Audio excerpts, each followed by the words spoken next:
How to redeem Uber Eats gift card.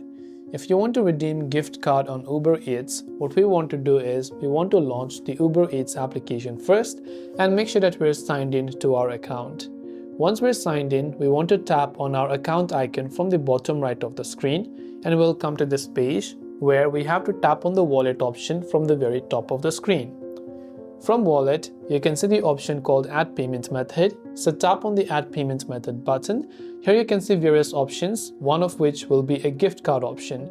So you can see the gift card option here, tap on it, and here you simply want to enter your gift card code. Make sure to type them in correctly, then tap on the save button from the bottom. Based on the value of the gift card, the balance will be added to your Uber Eats account, which you can use for your future orders.